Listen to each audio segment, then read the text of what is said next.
Ama Dostoyevski'nin geçen sözü var. Əzlaf insanlar buna da öyrəşirlər. Yani insan öyrəşən vardır. Bunu yadda saxlayın. En çətiramızda öyle bir şey değil. Adaptasyon. Öyrəşəcəksin. İstənilən halda öyrəşəcəksin. Yani belə deyim, bərabərlik teorisi versiyonu yeni də olsa sizlərdir. Sözlər. Niye? Çünkü benim alternatif ixtisas təlimçiliyi, spikerlikdir. Ben bundan sonra ilham aldığım olmaq, hayatımı sərf yaşamaq istədiyim budur. Niye? Bu iş görülmə yorulur. Ben gece 24:00'a kadar beni burada oturtmaq eləmə, yani yorulma. Ama bunun gəliri yorulur. Ona göre alternatif. Bu coğrafyada biznesin olması istəmərəm. Sadəcə bu məkanı elə işlədəndə sifət görürəm ki, bizdən biznes işlədəm. Bu coğrafyada biznesin olması istəmərəm. O sifətləri, o insanları görmək istəmərəm. Ona göre bu sahə oldu ki, profesyonel şirkət, dəyərlər, hər birisi şirkətin qanunları var. Hər kəs bir-birinə o qanunlar çərçivəsində münasibətdədir. Heç kimin könlü incimir. Kimdir rəhbər? Mənim. Dedim bunu eləmirsən, eləyən gələcək sənə gəlir. Hər şey o qədər netdir, yəni sadə və netdir, rahatdır. Yəni. Amma bu məkanda mən bir insanlarla işləmək mənə daha çətin, batam səmimi daha çətindir. Nəinki neft sektöründə bir insanla işləmək. Olar bir növ fərqli rejimdir. Kanallar bugün buraya gedir. Ama kuzu vazifə edir.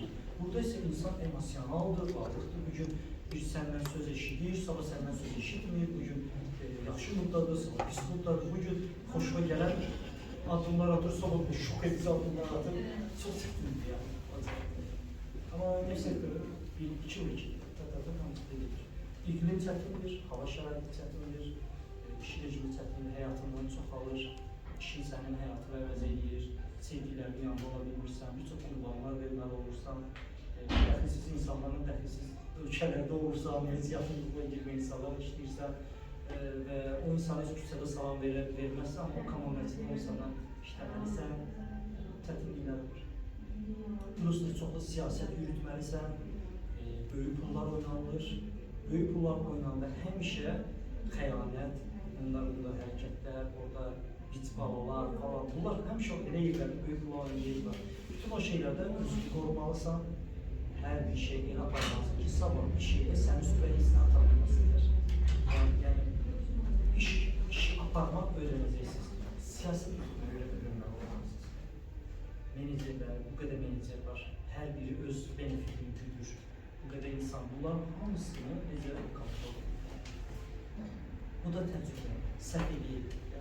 Amma bu xəyallara gələcək konseptində yetişən ilə bunu təcrübəmək üçün bilmirəm. Bunları artıq bu şeyin içində öyrənirsən. Sabah sən o situasiyaya düşəndə ki, komandada biri səni torbalı tikirsən, bilirsən nə eləmək lazım. Çünki xəyallara gələcək seminarında Fərdi sənə danışıb onu. Belə olacaqlar, bu manda belə düşünüb, belə davranmazsan, onun eynisini qarşılaşanda sən bilirsən nə eləmək lazımdır. Ya da ki, həyat sənində şilləri öyrəşirsən. İnan mən sizin yaşlarınızda fağır, başını kapazılır, əlinin çörəyi alan, utancaq bir adam. Neft sektörü səni belə sırtılır, rahat-rahat belə danışan bir insanı sevilirsən. Bəlkə edəcəksiniz bu. Sən ne de öyrəndiniz? Başçı, dördüncü kursunun tarihi. Mən standart teoriyaları, bir de İxtisas intervyuda sizi 15 kategori üzrə intervyu edəcəklər. İxtisas bilginiz bu 15 kategoriyadan biridir. Tamam. Siz bu şeylerde size özünüzü muhteşem gösterenden sonra şirket zaten size ixtisası öğretecek.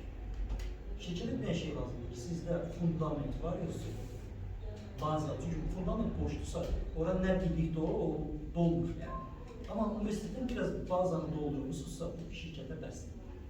Qalan baxacaqlar ki, siz team playerlik, liderlik, punktuallıq, relokasiya, adaptasiya, bir şeyi tez öyrənmək, təzyiq altında işləmək, bu şeylərdən necəsiz? Bunlarda yaxşısı, növbəti ixtisası bilirsiniz, onlardan biri olacaq. Yəni, orada sən möhtəşəm ixtisasında gözəl performans göstərə bilərsən, bu şeylərdə zəif performans göstərsən, kəsiləcəksən. O demək deyil ki, ixtisası bilən seçiləcək. O sokarda elə. Personel, bu xarici şirkətdə deyil. Hansı şirkətlər Azərbaycan? İstənilən xarici şirkət. Hansı şirket qapı sizə açırsa, o şirkətdən özünüzü salırsınız. 1-2 il puxtələşirsiniz, bu bazarı tanıyırsınız, bütün qıcıqalanları öyrənirsiniz, burada mənəcür. Onda da siz özünüz öz həyatınıza biləcəksiniz ki, tamam, mənim talih qismət muhteşəmdir, bu mühəndislikdə bu yol mənə açdı. Mən bu yoldan ilerləmək istəyirəm, yoxsa başqa yolları da biləcəksiniz, çünki o işin içindəsiniz. İndi isə çöldən gəlib belə məlumat toplayırsınız, düzdürmü? Ona görə önəmli olan qapı açılanda o fürsəti qaçırmamaq. Yox, mən proses mühəndisi olmaq istiyorum. Qapı buradan açılır, bu tamamlamadan açılır. Buradan bir bax görməlidir, bəlkə qismətdə elə xoşuma gələcək, bu gələcək. Tövsiyəm o ki, istənilən profesional şirkətdən içəri girməyə bacar. Oradan sonra görün ki, 2 ilə mən artıq burada hansı şirkətdə özümü görürəm və ora keçilərimi daha rahat olacaq.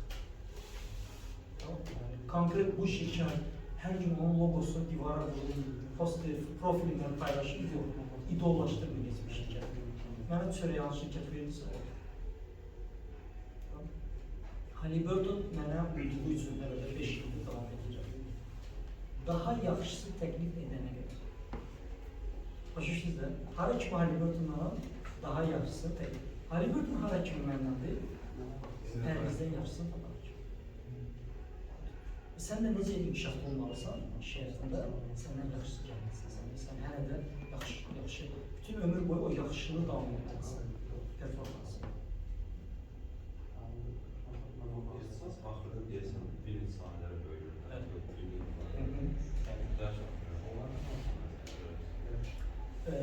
Hər zaman qazma, tamamlama və production bunlar populyardır.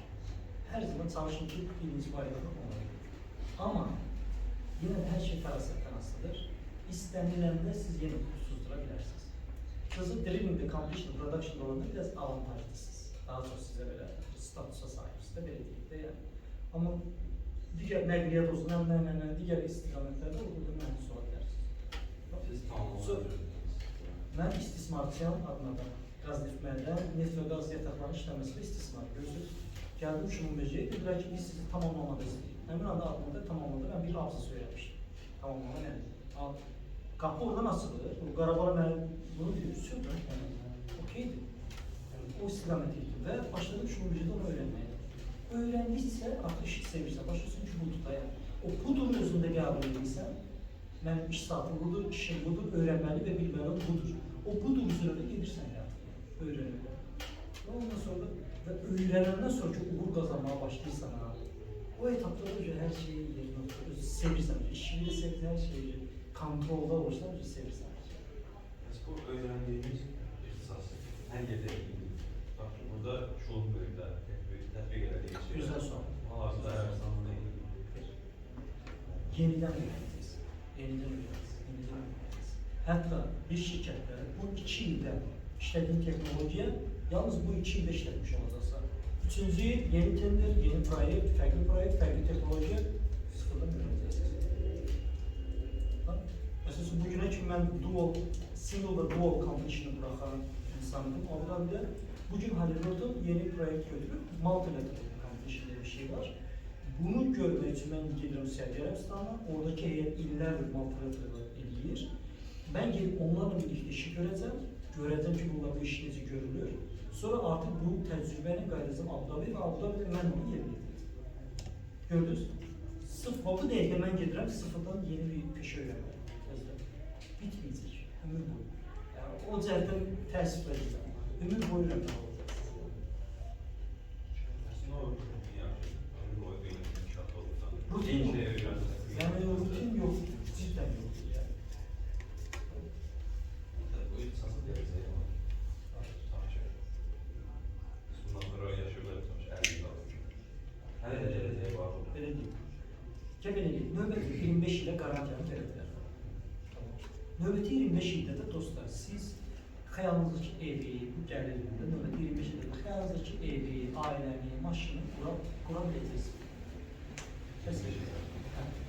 Hətta ağırla money management edəsiniz, mentaliteti olmayıb, bütün qovumları öz himayəmizə almasaz, yəni hamı üstünüzdə tökülüşəcək, pul vermənə, bunu eləməsəz, o zaman pulu özünüzə xərcləməyə bacarırsınız, 5-10 ildə hər şeyiniz olacaq. İnsiyar hər şey. Dediyim kimi, eyni adam deyil ki.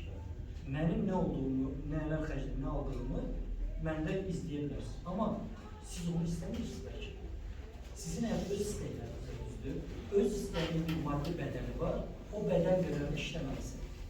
Hər şeyi həyatından işləməklə verirsən, düzdürmü? Və siz ona görə hesablaya biləcəksiniz ki, mən bu cür ev istəyirəmsə, bu cür evin qiyməti Bakıda nə qədərdir? Bu qədər pulu mənim aylığım nə qədərdir? Aylığım nə qədər xərclikdə qədər seyv edirəm. Bu seyvdə mən neçə ilə bu evi ala biləcəm? Tutar ki. Misal göstərirəm. Bakıda 30'lu yaşlarında kimi evlənməyən, evini ibisli mi var? Evlənməyən bir adam Ağşəhərdə ev alıb Maserati sürür. Bakıda. Mənim kimi getmir, var ya Bakıda. Mümkündür. Amma çox selfishdir də, yəni pulunu ancaq özünə yatırır. Yəni. Ağşəhərdə ev və Maserati. Bəs edir? Sol. Sol.